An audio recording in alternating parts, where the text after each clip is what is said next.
over our dead body, or that be that way, or brilliant, wonderful, lovely work, can't think of anything you haven't thought of, go for it.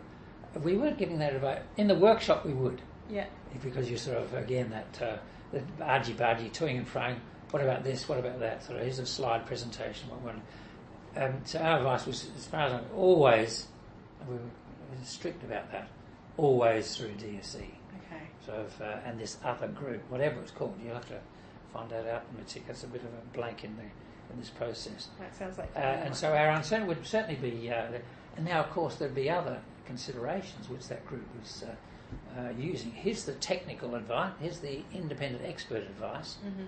Here's the other sort of components that we have to be aware of, and that would then I think they would then be feeding that back to, I assume, the Port of Melbourne Corporation, rather than going direct to the cease inquiry.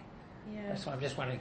Our advice this way, from there, was that then sort of going back as a package to Port of Melbourne, or was it being held sort of in-house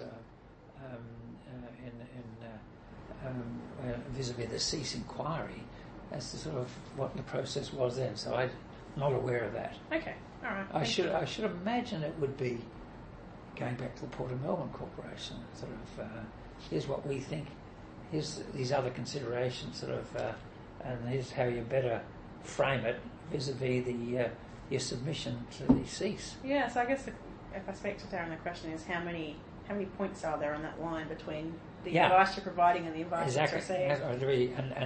And what is the process for other informed views and debate over and above what the technical experts are saying? Okay. So I think, and Don Huff I know Don was very much involved in that other process, shall we say, that other interdepartmental government committee type sort of structure. Okay. But I think that genuinely, because the quality of the people on that committee, we were very mindful of uncertainty, but it's not the first time in the world this sort of thing has ever been done. So in Hong Kong, what did they find? Yeah. And Nick Brave would sort of know because he was bloody involved in doing it. Okay. Yeah. They found the right people for the committee. I think they did brilliantly well, and there's, as far as I remember, Mitzi, there was no area of expertise that we desperately needed that we had to get from outside. Okay. As far as I'm aware. Well, you would recall that, I would. Yeah, I would have thought if we thought, we're right out, in to mix the metaphors again, we're in deep water here. We don't know what we're doing. Pun, really. Yeah. We're over our head. We're over our head in this 14-metre channel. And we actually as a committee, we jumped on a little light plane and from Essendon and flew out across the bay when these ships were going down this channel before it was deepened. And the turbidity, the mud behind the ship. Yeah, behind the ship, because they were almost dragged on the bottom. Hence the need to sort of deepen this thing to 14 metres or whatever it was. Yeah, I think someone was hanging out the back of the ship just tipping sand on the side to convince you. No, you can see there's churning going on. I think, oh gee, because it goes from down there and then across the sands and then out through the heads. Yeah. And the heads was another big issue, of course. Yeah. The rockfall, it's been blasted in the past. Dynamite during the war or whatever. So it was incredible. Yeah, so the process, again, Nick was very good.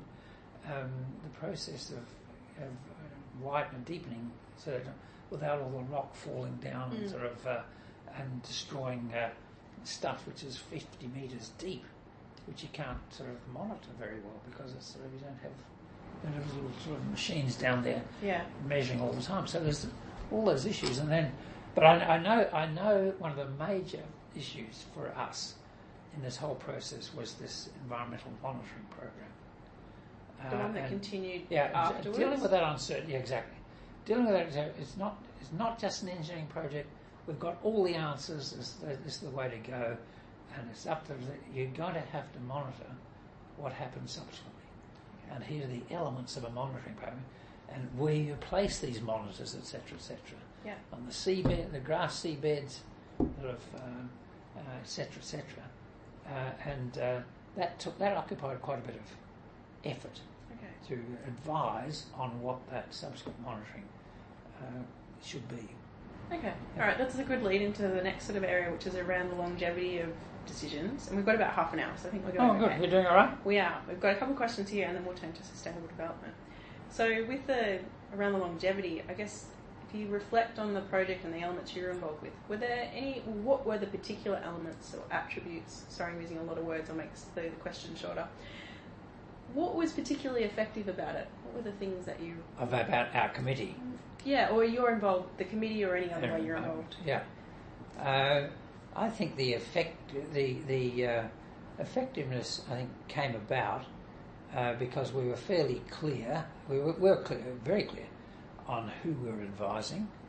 Mm-hmm. We were there to listen to proposals from the Port of Melbourne Corporation and that the experts around would be fully able to determine whether what they were proposing was fit for purpose or could be done better or modified. So I think for me the best part of it was the expertise and clarity of role of why we were there, and we had no doubt that we were actually in an important position. You know, sort of if this project if we're going to get it right, this group of experts should be able to provide pretty highly authoritative, informed opinion on the process as we saw it. Okay. And did you have a sense then that the opinions that you were providing were heeded in some way? It wasn't just a kind of lip service. It's been through our independent group. I just to put it, I think that from my, maybe this shouldn't come out, but from my point of view, the Port of Melbourne Corporation understood this was going to happen. Yeah. Yeah. Rumby was keen on it, the government was keen on it, it had to happen. These container ships are not going to get smaller, they're going to get bigger. Yeah.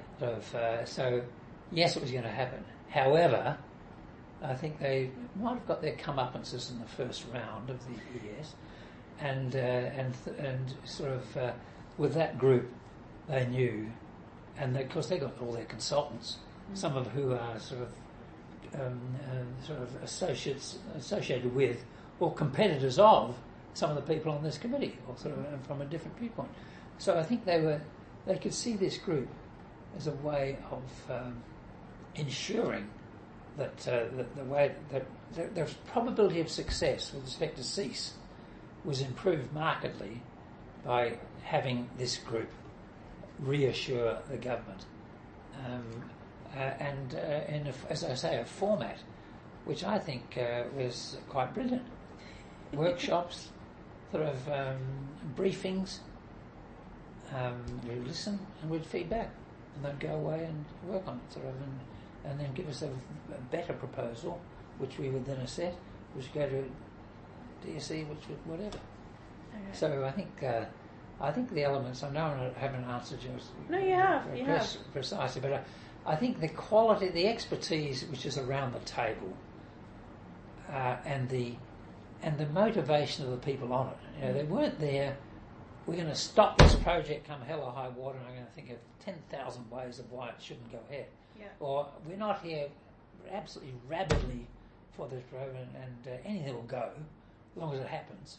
Sort of, this was a group which sort of, you know, our reputations are such that we're not about to sign off or give some advice, which we think in our heart of hearts is not best for the Bay, if not the people of Victoria.